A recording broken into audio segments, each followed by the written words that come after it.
Pessoal, estamos com um pequeno probleminha técnico, mas nós já estamos tentando solucionar. Ah, agora foi. Agora sim. Tá me ouvindo? Olá, boa Boa noite. noite, tudo bem? Tá conseguindo me ouvir bem?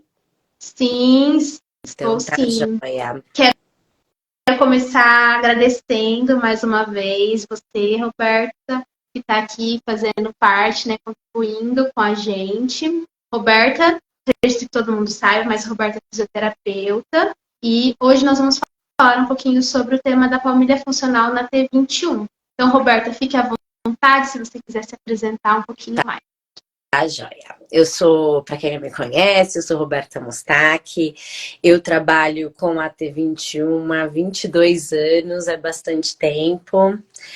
Antes mesmo de trabalhar com a T21, eu já convivia muito nesse meio, porque é um meio em que eu cresci, fui criada, então sempre fez parte da minha vida, do meu dia a dia, estar entre as pessoas com a T21. Quando eu olhei aqui o roteiro, eu vi que vocês colocaram bastante palmilha funcional, mas a palmilha que eu trabalho é um pouquinho diferente da palmilha funcional, tá? A gente chama de palmilha T21, que tem como base, o princípio dela saiu através das palmilhas funcionais, mas foram readaptadas e replanejadas para ser neste caso, tá? Das palmilhas T21 para ter ângulos e funções baseadas na biomecânica e anatomia das pessoas com a T21. Então, quando a gente fala das palmilhas funcionais, a gente está falando um pouquinho de outra área, diferente das palmilhas T21, tá? Então, o que aconteceu ali atrás para a gente começar a planejar, pensar e bolar o que viria a ser as palmilhas T21. Desde sempre, a gente observa que tem padrões de pisada, para padrões de marcha muito característicos na T21.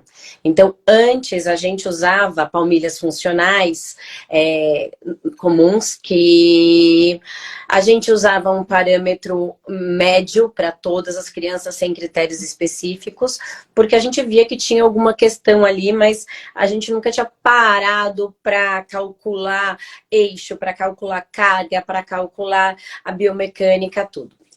Aí foi passando-se os anos e eu comecei a receber muitos adolescentes com quadros ortopédicos já super graves. Isso por quê, gente? Porque as pessoas com a T21, na maioria, tá? Tudo que a gente escuta falar sobre a T21, existe uma variabilidade enorme de ou não, o quanto é ou não, mas a gente vai aqui conversar um pouquinho da grande maioria, tá?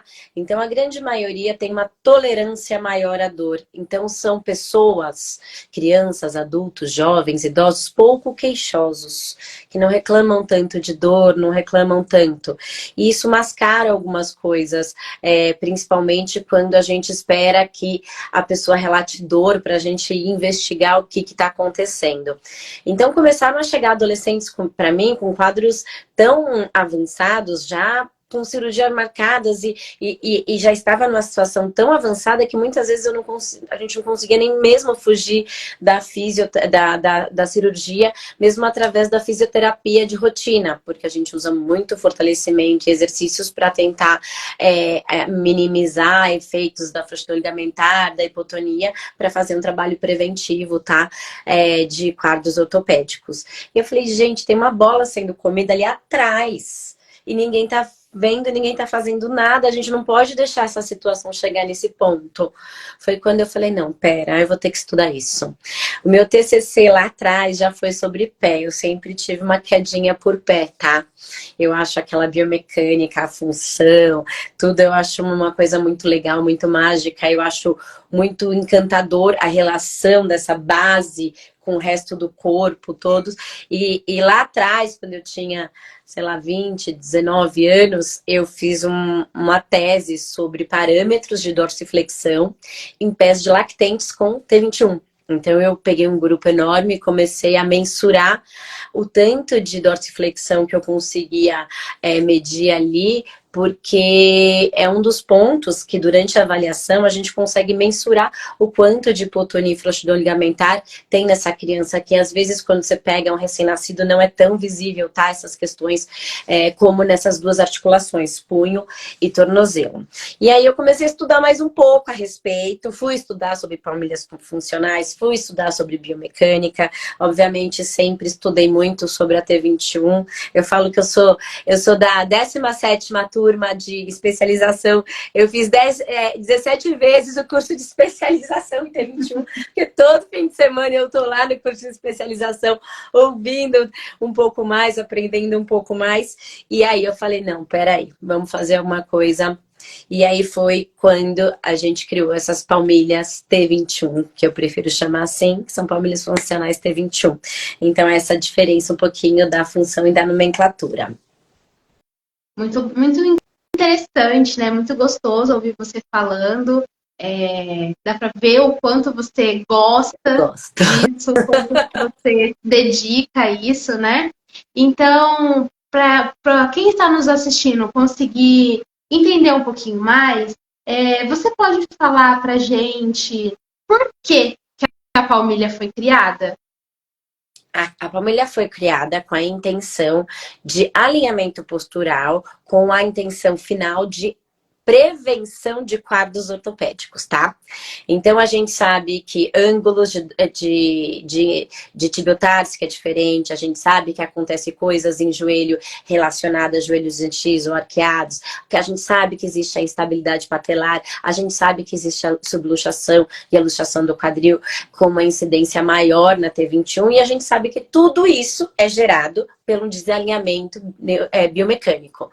Então, a intenção dessa palmilha é posicionar esse pé, essa base, num alinhamento em que essa tibiotársica, esse joelho, esse quadril e fora isso, coluna, esteja um alinhamento saudável para que esse indivíduo não tenha risco de fazer quadros ortopédicos que vão levar a patologias ou até mesmo a cirurgia. Essa é a intenção base das palmilhas T21, que é o alinhamento corporal e biomecânico desse indivíduo. Tá. E qual seria a diferença, então dessa palmilha para aquelas ortopédicas que o pessoal às vezes tem mais conhecimento mesmo, né?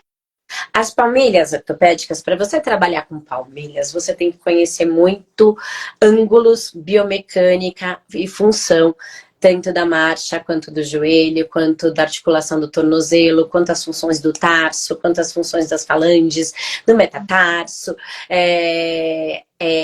da patela e quadril. Então, baseado nas funções básicas, biomecânicas de uma pessoa comum, a gente também conhece os diferenciais dentro da T21. Então, a diferença básica entre as palmilhas funcionais e as palmilhas T21, que as palmilhas T21 são baseadas na biomecânica, ângulos e posicionamentos articulares, musculares e de tendões na T21, tá? Ótimo.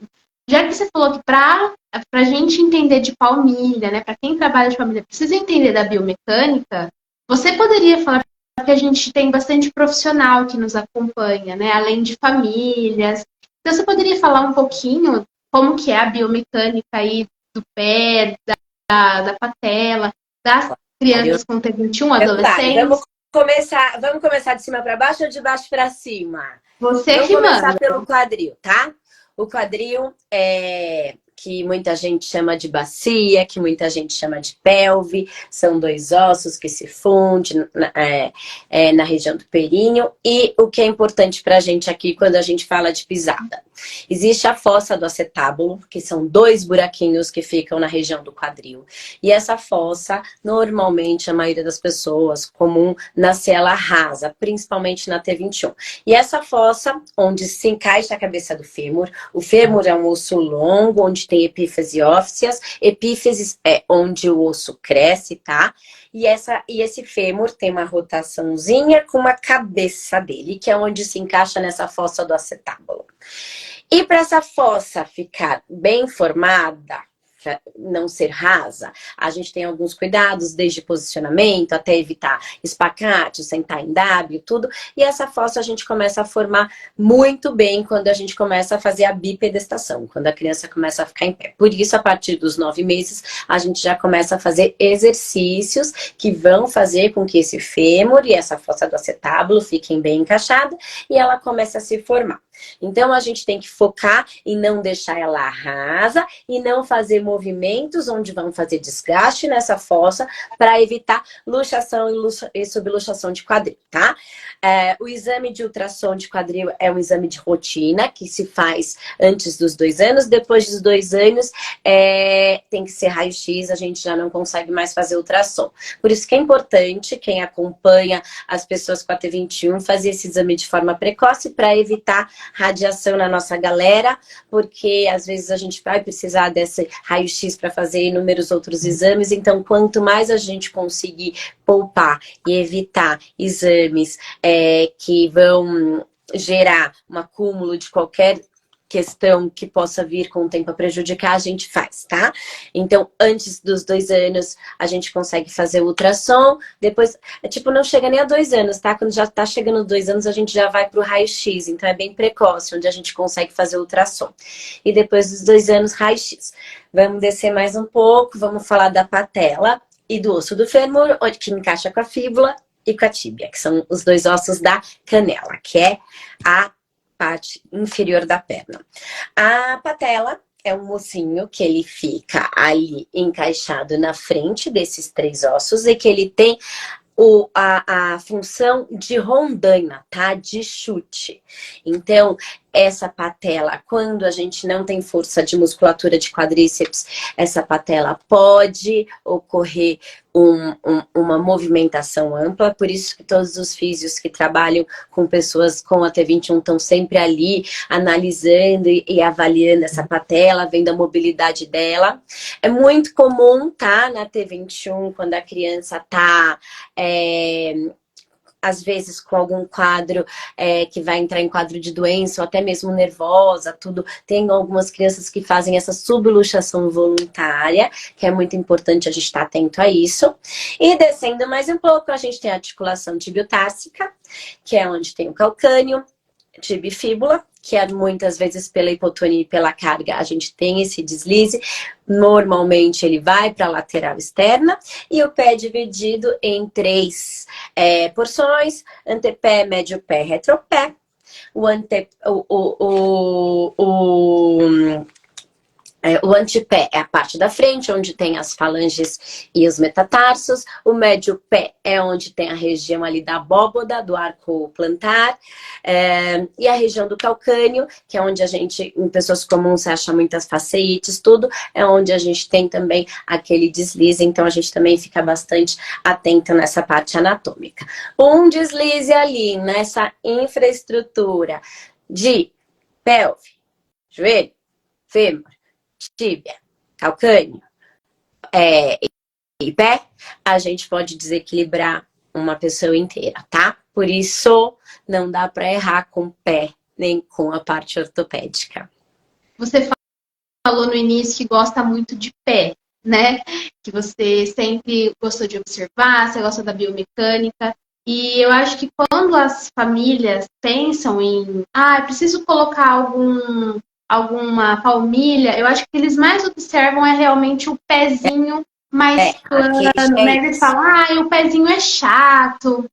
Que é não, aí eu mostro que não é chato, tá? Eu adoro mostrar isso. Eu falo, pega o pé do seu filho e bota em flutuação. Quando você pega o pé de uma criança com T21 e bota em flutuação, você vê o arco dela. E mesmo se você posicionar ela em pé, fazer a torção de encaixe de abóboda, encaixe de calcânio, e se você erguer o hálux, porque a gente tem essa rotação de hálux, tem um monte de questão de hálux que a gente acompanha na T21, você vê que essa pessoa Tem, sim, esse arco. O que acontece é um desvio tibiotársicos, em que essa criança faz um apoio em borda medial, desliza a tibiotársica, roda joelho, abre base, e assim ela se estabelece para conseguir eixo e equilíbrio para dar fundamento à marcha, tá?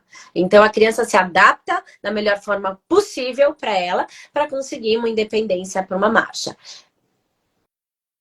Então, aí você falou um pouquinho do arco plantar, que é algo que as famílias nos relatam bastante, né? Bem interessante você explicando aí como é o arco plantar. O que a gente explica durante uma avaliação é que aquele arco é uma consequência.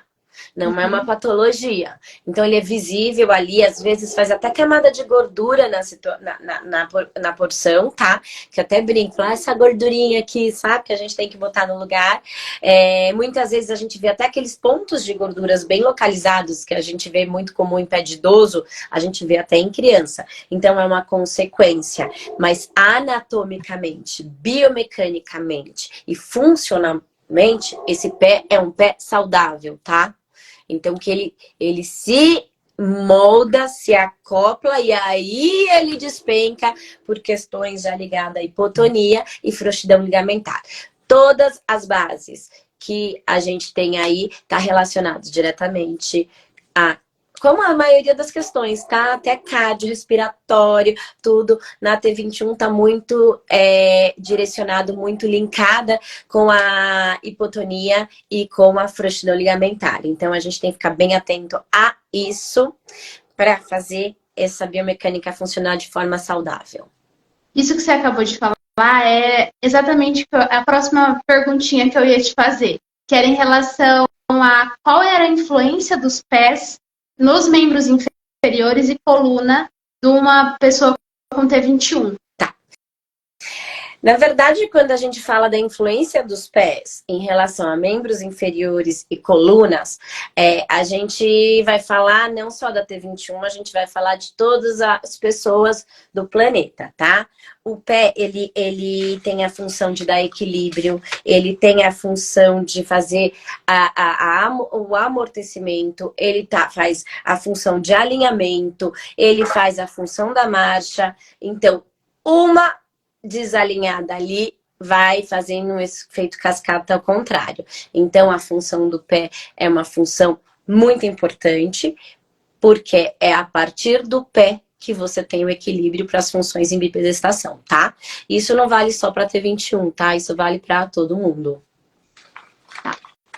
Agora, como nós estamos falando aí fazendo o preparo do terreno, né, vamos dizer assim, para a gente começar a falar das palmilhas, eu queria que você falasse um pouquinho para a gente como que é feita a avaliação para a confecção da palmilha. Tá. A avaliação, ela é feita, eu falo que eu divido a sessão em 3 tempos, tá? Que é a avaliação, a prova e o retorno. Porque, para mim, Roberta, é muito importante saber como o corpo daquela pessoa, daquele cidadão, daquela criança está respondendo ao estímulo que eu estou oferecendo. Então, para mim, é muito importante que depois que a criança inicie o uso dessa palmilha, ela retorne depois de 3 meses para que eu repita tudo que eu fiz na primeira avaliação e veja já como esse corpinho está respondendo aos estímulos que eu ofereci e para ver se há necessidade de alguma mudança, de algum alinhamento. É muito comum, em quase 50% dos casos, eu tenho que fazer uma troca de numeração dessa palmilha, então eu faço a troca, porque quando eu alinho esse corpo, alinho tibiotársica, alinho fíbula, alinho tíbia, alinho fêmur e posiciono o quadril, eu desestresso essas articulações, dando, portanto, a oportunidade dessas epífises ósseas se distenderem com maior facilidade. Então, muitas vezes acontece nesses 3 meses de eu ter um estirão de crescimento e por eu trabalhar com da grande maioria dos casos com criança, eu faço a troca da numeração, tá? Então, eu já tô ali no retorno, vamos voltar ali para os primórdios.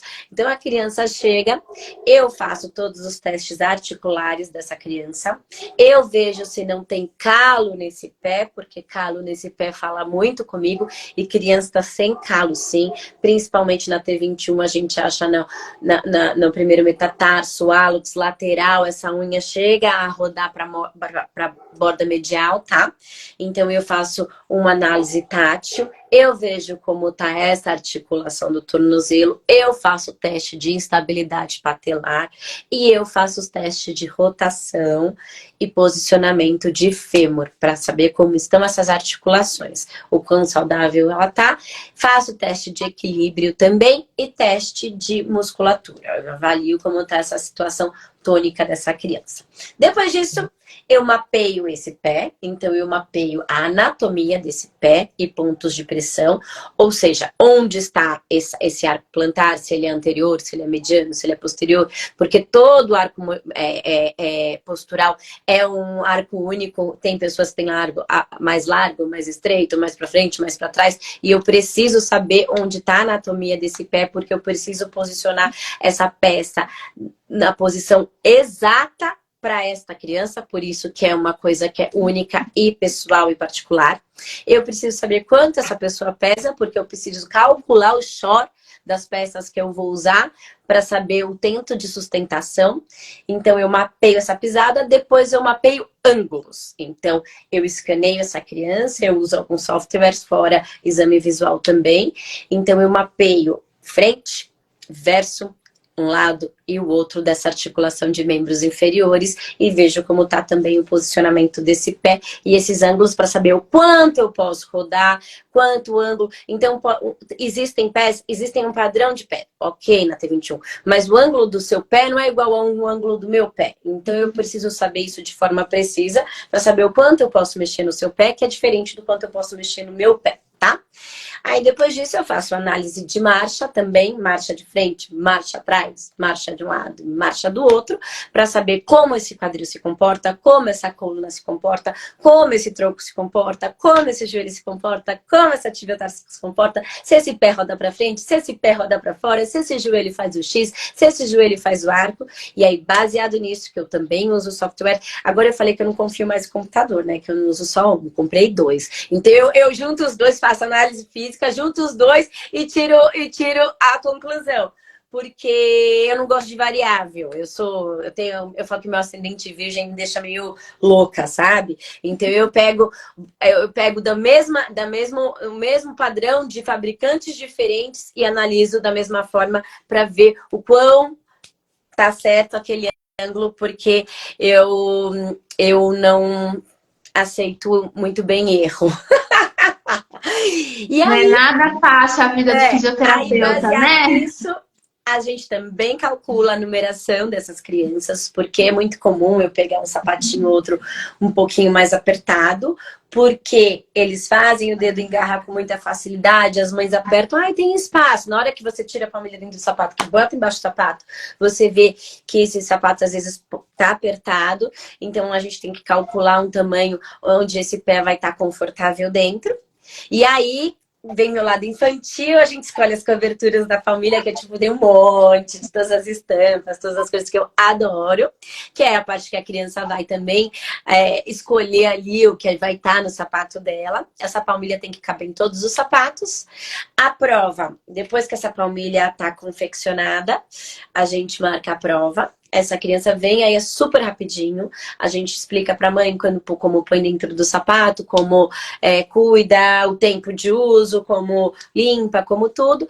Põe essa criança para fazer uma caminhada de 3 a 5 minutos. Tira, eu sempre faço a prova sem meia, tá? Porque a meia diminui um pouquinho o atrito. Então eu gosto que tenha bastante atrito, porque se tiver algum ponto que não deveria estar, eu consigo ver e consigo ajustar na hora. Muitas vezes não, sempre onde eu tô mexendo normalmente fica vermelho, porque eu estou empurrando esse pé. Então eu mostro pra mãe o que é esperado, que não é hipótese nenhuma, essa palmilha pode fazer calo, bolha ou machucado. Fez, eu preciso saber para eu fazer os ajustes, porque tem que estar agradável. E essa criança, aí eu passo as orientações, os primeiros dias de uso, o que vai acontecer, o que não vai acontecer, o que ela precisa ficar de olho, o que não precisa. E aí começou a usar, 3 meses, retorno. Tudo faz parte dessa avaliação. Acho que é isso. É um trabalho bem completo, né? Assim, a gente percebe, sabe, a gente como físio sabe o quanto a gente precisa avaliar vários ângulos para chegar no melhor para o nosso paciente. E chegou uma perguntinha aqui, que é, a partir de qual idade tem recomendação do uso da palmilha? Tá, é uma ótima pergunta e uma pergunta muito frequente, tá? Quando a gente fala de palmilhas na T21, a gente não está falando sobre idade, a gente está falando sobre momento motor. Então, se você for estudar literatura das palmilhas que ela perguntou ali na frente, das palmilhas funcionais, vocês vão ver que na ortopedia, quando a gente fala de pé plano, que eu já falei para vocês que não é nosso caso, na ortopedia existe uma tolerância para esse pé plano, diferente de um pé que faz a bolsinha ali, de desvio tibiotársio, que você está vendo que tem uma questão patológica ali. Então, a gente tem uma tolerância porque existe o pé plano inocente, que é um pé plano fisiológico, que é um pé plano comum, que vai nos primeiros anos de infância, e que esse pé, a partir do momento que a criança começa a fazer a marcha, esse arco vai se formando e a gente tem o desenvolvimento das etapas do pé. Diferente disso, na T21, a gente já começa a ver questões onde este pé tem um desvio importante, onde muitas vezes nem o dedo mínimo encosta no chão. Você vê aquele navicular quase encostado ali no chão. Você vê uma instabilidade tibiotársica super evidente, que está claro ali, e que se você for carregar para frente, você só vai atrasar uma coisa de uma criança que está muito moldável ali. Quanto mais nova essa criança, mais fácil de se moldar. Porque você já tá vendo um quadro ali que é patológico, tá? Mas, no geral, a gente só mexe nesse pé depois que essa criança esteja andando, porque a pessoa tá fazendo a descarga de peso e aí tem um porquê dessa pessoa tá usando uma correção. Antes disso, não tem necessariamente o porquê. Andando de forma funcional por mais ou menos 6 meses. Quando eu chamo de marcha funcional, eu chamo levantou e saiu andando. Não é 10 passos até a parede, 10 passos até a mãe. Eu preciso que essa criança tenha equilíbrio suficiente para estar numa marcha funcional independente. Por quê? Porque quando eu mexo nesse pé, eu mudo eixo corporal, como eu falei ali no começo, dessa pessoa inteira. Eu mudo eixo de pisada, eu mudo eixo de tornozelo, eu mudo eixo de joelho, eu mudo eixo de quadril. Ou seja, eu desequilibro em partes essa criança.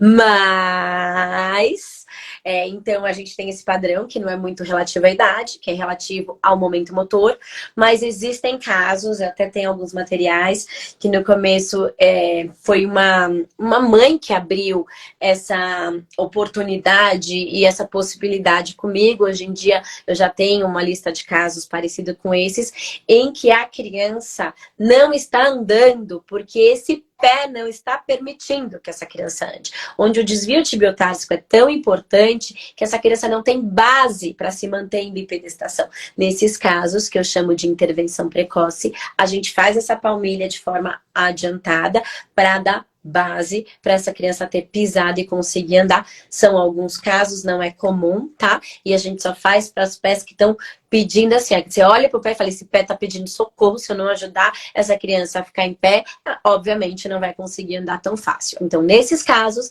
a gente faz intervenção precoce. Salvo esses casos, a gente espera que a criança esteja andando de forma funcional por mais ou menos 6 meses. Aí a gente tem a segurança de que a gente não vai atrapalhar essa marcha, porque essa criança já tem equilíbrio suficiente para a gente conseguir mudar e ela permanecer andando e a gente moldar essa biomecânica para que ela fique saudável.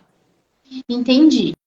E assim, conforme essa criança vai crescendo, existem palmilhas diferentes de acordo com o desenvolvimento dela? Existem palmilhas diferentes, não é baseado a desenvolvimento, tá? É baseado àquele pé. Então, existem mais de 24 modelos diferentes que eu costumo usar em rotina. Por exemplo, se eu estou falando de uma criança que anda com rotação interna, a palmilha é uma. Se eu estou falando de uma criança que pega a base com rotação externa, a palmilha é outra. Se eu estou falando de uma criança que tem um desvio tibiotársico maior do que o ângulo X, eu uso uma peça que eu vou ter que segurar esse calcânio, porque não adianta só empurrar esse arco para frente e não segurar esse calcânio. Então, se eu estou falando de uma criança com joelho em X, é outro. Se eu estou falando com uma criança que está fazendo uma sobrecarga em hálux com rotação, se eu estou falando de uma criança que tem já um joanete, porque criança com T21 desenvolve joanete, sim, gente, começa a fazer rotação, roda ali, deforma esse dedo, se eu não posicionar ele, a gente vai ter uma patologia ali mais tarde, uma malformação, encavalamento de dedos. Então, é por isso que a gente fala que a palmilha é pessoal, intransferível e feito de maneira única para cada pé, tá? Obviamente, tem alguns padrões que se repetem, mas a gente muda. Por exemplo, o short. Você pesa diferente de mim. Então, o material que eu vou usar para fazer a sua palmilha não é o mesmo que eu vou usar para fazer a minha, porque o nosso peso é diferente. E o short se calcula de 5 em 5 quilos, mais ou menos, no material, assim, pelo que eu vi na rotina, assim, eu acabo calculando mais ou menos nessa base, tá? E você falou aí que tem, então, muitos tipos de palmilhas, né? Você tem alguma para mostrar pro pessoal ou você não tem nesse Eu tô momento? em casa, agora eu tenho um monte. Eu tenho um monte. Eu No meu imaginei. Instagram, gente, entrando no meu Instagram, tem um monte. Tem um monte. Tem um monte, um monte, um monte, um monte, um monte. Mas, não, na verdade, olhar a palmilha em si não vai te trazer muita informação, porque você teria que olhar o porquê daquela palmilha naquela pisada, o porquê daquele padrão, e muitas vezes, por exemplo, quando a gente começa um trabalho, a gente não começa. Eu gosto muito de comparar isso. Eu falo que as palmilhas T21 são muito parecidas com aparelhos odontológicos, ortodônticos, que a gente vai e posiciona, aí a gente vai às vezes dar uma apertadinha, porque eu não posso de uma vez também pegar, dependendo do pé, e colocar força máxima, porque essa criança não vai tolerar essa palmilha. E também eu estou falando de uma criança que tem uma frouxidão alimentar. Eu não vou rodar esse pé de uma vez e fazer uma lesão ali em joelho, em quadril ou em tornozelo. Eu preciso ter esse bom senso e saber também a velocidade que eu posso pôr ou não peças nessa criança. Então eu não vou entrar, por exemplo, um pé super complicado. Vai, peguei o pipinão da vida, que eu cheguei a usar, sei lá, 5 peças numa palmilha só. Eu não vou sair com 5 peças, porque eu não sou louca, entendeu? A criança nem consegue ficar em pé. Então, eu tenho que ir oferecendo gradativamente. E o fundamento das palmilhas é que a gente desmame essa palmilha. Que a gente molde essa criança, que a gente ensine a ela que ela não anda assim, que ela anda assado. E que a gente consiga retirar. Eu tenho bastante desmame já de palmilhas que estão indo muito bem. Então, quem quiser ver, só entrar lá no Instagram Tem um da monte, Roberta tem que vai ver. pasta de palmilha, tem bastante. Tem um vídeo no YouTube que chama Palmilhas na T21, Palmilhas na T21. E que é um vídeo que eu explico esse processo todo, é curtinho também. E aí dá para entender bastante a respeito desse trabalho. Tá. Ô, Roberta, nós recebemos uma pergunta se você trabalha com as palmilhas apenas ou se você também trabalha com órteses. Perguntaram mais especificamente da órtese supramaleolar. Vamos lá.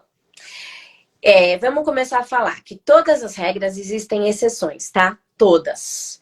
Então, quando eu falo que eu não trabalho com órtese na T21 e eu tenho os meus argumentos, eu sei que existem casos e casos, entendeu? Que existem alguns casos em que essa criança tem uma hipotonia muito severa, onde essa criança tem a T21 e tem uma paralisia cerebral associada, que tem um TEA que leva a alguma questão disfuncional dessa parte neuromuscular, tá?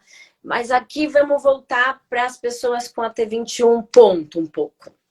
Quando a gente fala de fisioterapia na pessoa com a T21, a gente fala de 3 pilares: alinhamento, fortalecimento e função, tá? Então, diferente do que a gente faz no PC, que a gente tem uma questão que está relacionada à parte neurológica com a função muscular, Então já é diferente. Então, na pessoa T21, se eu fizer trabalho de força, ela ganha força. Se eu fizer trabalho de função, ela ganha função. São crianças, vai andar, vai correr, vai pular, vai fazer tudo. Então, eu não posso pegar um pé que eu tenha a função dele total, de dorso e ponta flex, toda a mobilidade da marcha, e que eu precise de músculo, todas as vezes que eu inibo, que eu faço qualquer tipo de fixação, a gente não está fazendo força muscular. A gente está fazendo função de fixação. Eu alinho? Alinho, mas alinho sem função. E na pessoa com a T21 eu preciso de força. Então, eu preciso focar esse trabalho em exercício de força para função. Então, se eu inibir força, o que eu faço? Eu perco tônus. Então, foge do meu princípio, da minha proposta, do que eu quero. Porque eu sei que essa criança tem a habilidade, a possibilidade e a função da força. Então, salvo exceções, porque eu sei que existe, tá, gente? Eu não uso órtese na T21. Eu uso o trabalho de força, função e alinhamento. Ótimo. Uma outra pergunta também que nós temos recebido bastante é em relação a calçados, né? Calçados de cano longo, de caninho mais alto. Se você recomenda logo lá quando a criança inicia a marcha. Tá, vamos lá. Super recomendo esses tênis que vocês estão falando.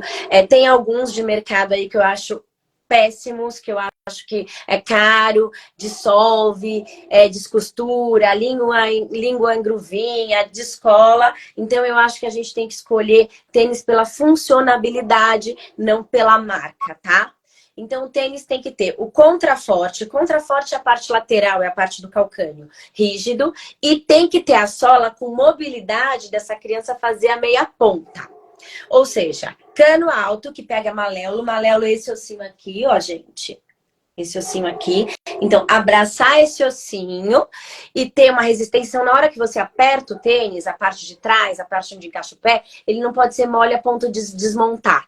Ele tem que ser rígido. Então, você aperta e a parte de trás dele tem que ter uma rigidez, que a gente chama de contraforte rígido. E a meia ponta ser funcional. Então, existem N marcas de sapatos bons, com preço bom, que são funcionais e ajuda, sim, essa parte de calçado. A única coisa, gente, que é proibido é Crocs, que é igual Coca-Cola. É uma delícia.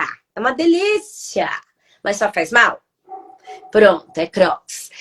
Ai, mas é super fácil. Eu sei, Coca-Cola também é super fácil. Não, mas é uma delícia. É uma delícia. Mas se molda no pé, derruba pé, abre base, é facilitador de quedas. Eu sei que para desfraude é um sonho, eu sei. Mas não ajuda na minha biomecânica, tá, gente? É proibido Crocs. Pra minha galera. E você recomenda que quando a criança está começando a andar, os pais intercalem o uso de tênis, né, no molde que você nos explicou, com o andar descalço? O andar descalço é fundamental. Porque quando a gente começa a andar, até lá, 3, 4, 5, 6 anos, esse pé, gente, ele é lotado de receptores tátil, sinestésicos.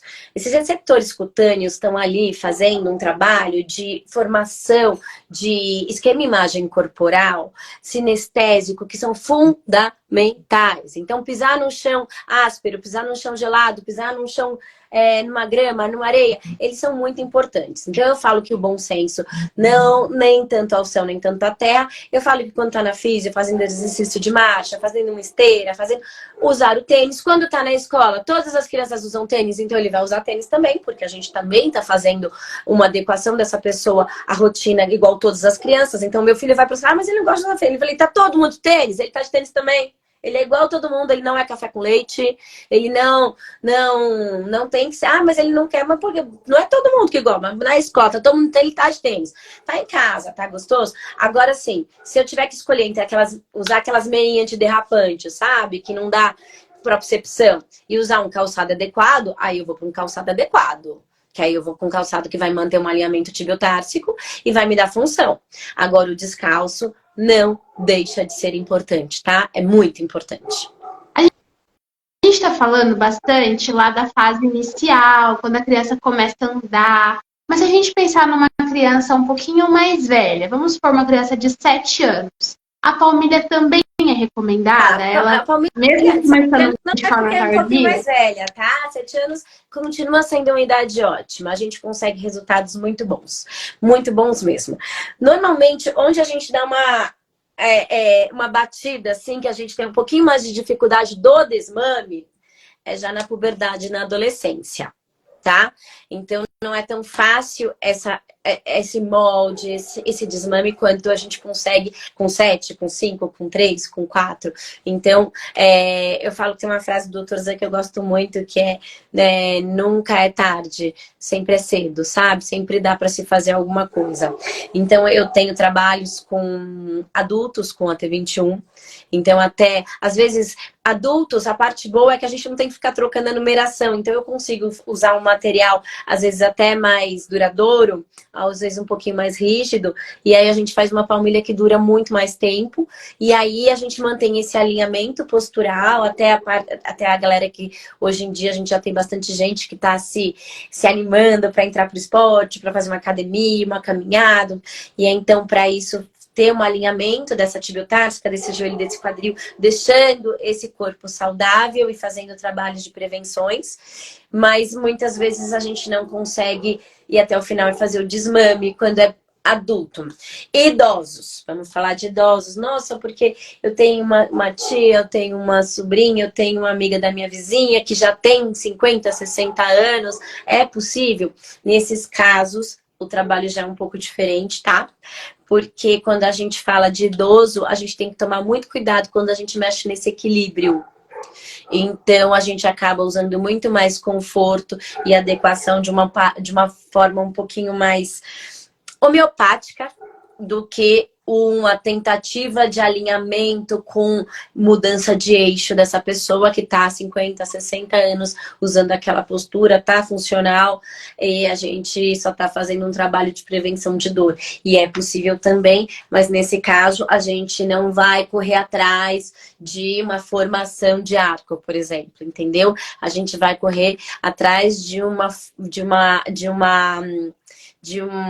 alinhamento em que vai deixar esse pé confortável e esse corpo mais saudável possível, sem botar esse idoso em risco. Eu não posso, e de nenhuma forma, facilitar uma queda ali, tá bom? Então, eu tenho que ter bastante atenção quando a gente fala de idosos e adultos, tá? Quando a gente fala nessa questão. A gente dá equilíbrio, a gente não tira.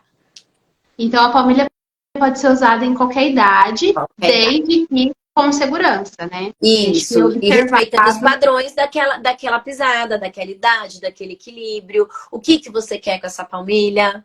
Quais são os seus objetivos? Qual é o seu objetivo final? Então, tudo. Eu tenho uns adolescentes que usam palmilhas de esporte já, tipo, palmilha de explosão, que é outro tipo de palmilha, é outra linha de confecção, que a gente usa fibra de carbono, fibra de vidro, e que já é um outro tipo de palmilha, que é palmilha de explosão. Então, assim, o que eu quero? Quais são os meus objetivos? O que aquela pessoa veio buscar? O que eu posso oferecer para melhor qualidade de vida e alinhamento biomecânico e função ortopédica dessa pessoa? Então, baseado nisso, a gente vai pensar e vai traçar o que a gente vai fazer melhor por ela. Certo. As palmilhas que você trabalha são voltadas para o público da T21, mas também. A grande maioria, sim. Mas eu falo que quando a gente trabalha, você é físio, né? Eu falo Sim. que quando a gente trabalha com a T21, a gente tem que saber muito das pessoas comuns para saber os diferenciais e conseguir. Então, são duas coisas que a gente tem que saber muito. Então, acaba que você acaba estudando muito também sobre outras questões dos pés, até para entender aquela biomecânica, as diferenciações, o porquê daquele ângulo, como seria. Então, acabou que com o tempo eu atendo um irmão, eu atendo uma mãe, eu atendo uma tia, uma facete plantar das amigas. Então a gente acabou abraçando um pouquinho mais por ter estudado e por entender um pouquinho desse pé. Mas a grande maioria, o meu público, é da T21. Ótimo. Agora, eu gostaria que você fizesse algumas orientações ou desse algumas dicas do que as mamães precisam observar quando a criança começa ali a ter a marcha? Quando começa a ter a marcha ou nesse pezinho? Pode ser os dois. Pode dar Vamos lá. dicas aí que as Ó, mães exercícios perguntam para bastante. fortalecimento de musculatura intrínseca do pé. Vamos lá. Uhum. Andar em areia fofa, gente. Quem tem a oportunidade, aqui em São Paulo não tem praia, tem gente que faz corredores de areia, tanque de areia. Andar em areia fofa fortalece muito musculatura intrínseca do pé, arco. Exercícios de ponta, que é o famoso do balé. Óbvio, os meninos vão fazer balé, mas exercício de ponta dá para fazer de várias formas. Fortalece muito essa musculatura do pé. Na iniciação de marcha, a gente tem que respeitar os padrões da marcha. Então, a marcha de qualquer pessoa com a T21 ou sem a T21, ela começa com a base alargada, com esse pé aberto. Ela vai fechando progressivamente. Ela começa com as mãos elevadas para ganhar equilíbrio, para ganhar eixo. Até brinco quando começa a andar, que eu falo, gente, não vem assim não, que aqui não é um assalto. É São Paulo, mas não é assalto. Porque as crianças vêm com as mãos elevadas e aos poucos elas vão soltando essa mão, vão ganhando equilíbrio, vão ganhando dissociação mais em eixo e vão elaborando essa marcha, tá? Então, o processo de iniciação de marcha, ele tem que vir junto com a marcha para trás, a marcha para o lado, a marcha para o outro, e progressivamente aumentando a velocidade dessa marcha, fechando o eixo. Então, exercícios de obstáculos, degraus pequenos, para progressivamente subindo, rampa, tanto subida quanto descida. Na fisioterapia, esse ditado que fala, para baixo todo santo ajuda, é mentira. Porque para baixo é tudo mais difícil, é muito mais fácil subir escada, subir rampa do que descer escada e descer rampa. Então na físio acontece o contrário disso, tá? Para cima todo santo ajuda e para baixo é um trabalho que você tem que ter uma consciência corporal um pouquinho mais elaborada, freio inibitório, posicionamento de pisadas. Então, como base de exercícios para iniciação de marcha é isso. Progressivamente, conforme essa criança for ganhando força, base, tudo, a gente consegue já trabalhar com carga, tanto carga de chute como carga mesmo de como é que chama, gente? Fugiu o nome. Pezinho, vai ser um nome para isso que não tá vindo na minha cabeça agora. Quando não vem, não adianta nem eu tentar buscar ali no cérebro, que ele não vem mesmo. Então, todos esses exercícios vão ajudar bem a criança a desenvolver essa marcha de forma funcional, efetiva e ganhando muita atenção, gente, muita atenção, físios e mães. Para trocas posturais, a gente tem que ensinar essa criança a usar flexores de joelho. Flexores de joelho são super importantes. O levantar é em diagonal para frente, não é impulsionando para trás, com a retificação. O agachar também é com o bumbum para trás, não é buff no chão com o joelho estendido. Então, o treino desses flexores de joelho, que ninguém dá tanta atenção, são fundamentais para a boa funcionabilidade dessa marcha de trocas e de mobilidade desse eixo inferior do corpo. E, Roberta, você sabe, né? A gente mora aqui bem no interior do estado e bem distante de São Paulo. E, no caso, assim, se a gente precisar encaminhar um paciente para uma avaliação, teria um caminho? Tem dois caminhos. Tem duas coisas que eu faço bastante. Obviamente, eu adoro pegar a criança, fazer os testes, ver articulação, futucar, apertar, tirar minha foto. Mas existe a forma de fazer isso por online. E existem, por exemplo, o pessoal de Teresina agora, que é de 6 em 6 meses, junto um grupo de mães, aí eu pego, vou até lá, atendo todo mundo, avalio todo mundo, depois eu volto, mando, depois um período eu volto. Existe essa forma e existe a parte do online. A parte do online, a gente usa esse mesmo software que eu uso para fazer a avaliação. Então, eu conecto ele na rede e a gente faz as imagens e os filmes e depois passa para esse software para ele me passar eixos. E aí eu preciso que de forma física existe um molde de espuma ou plantigrafia. Se tiver alguém que faça plantigrafia por aí, maravilha. Se não tiver, existe um molde de espuma que vende nesses Mercado Livre da vida, custa R$30, que inclusive eu posso até depois mostrar para vocês. Se você quiser, eu te mando por online. que é onde a gente mapeia essa anatomia do pé. A anatomia do pé, eu preciso ter ela fisicamente, que é onde eu sei onde estão os pontos dessa anatomia do pé, que eu sei onde estão as sobrecargas desse pé. E aí, por online, eu peço para fazer mobilidade de patela, mobilidade de quadril. Olha essa criança indo, vindo, indo, voltando, junto com o cabo já conectado no meu software. E aí, baseado nisso, a gente faz as palmilhas à distância. Rô, você ama? Não, é funcional? É. Mas eu nunca arrisquei por mais de 3 peças numa criança que não esteja na minha mão, tá? Então, como eu faço questão de fazer a forma mais segura, e eu não sou muito boa em aceitar erros, então com a palmilha, quando eu faço online, eu não faço palmilhas agressivas, entre aspas, tá? Eu mantenho um padrão mais leve. É muito interessante, né, ouvir todo esse mar de conhecimento que você tem na área de palmilhas, da área da T21. Até alguém aqui falou que quando você fala, os seus olhos até brilham. Eu Então a gosto. gente fica aqui até encantado, né, ouvindo você falar, conhecendo um pouco mais sobre o assunto, ouvindo mesmo de alguém que trabalha diretamente com isso. E a gente gostaria muito de agradecer você pela sua disponibilidade, por toda o seu conhecimento, né, e por ter aceitado contribuir aí com o nosso grupo, né, a Unimúltiplas. Você tem mais alguma coisa que você gostaria de complementar? Quando vocês precisarem, obrigada a vocês pela oportunidade da gente estar aqui conversando, trocando. Quando vocês precisarem, no que vocês precisarem, vocês também têm meu WhatsApp, eu sou 100% aberta para conversar, para trocar, para ajudar. Quando precisarem da gente se juntar aqui para conversar de novo, esse horário é ótimo para mim, que eu já estou em casa, as crianças já tudo quietinhas lá embaixo, então eu consigo estar aqui à vontade com vocês para conversar. E obrigada a vocês pela oportunidade de poder estar aqui conversando, dividindo, ouvindo também. Sigam a Roberta, procurem os vídeos dela, porque tem muita coisa bacana lá que ela compartilha com vocês, com todos nós.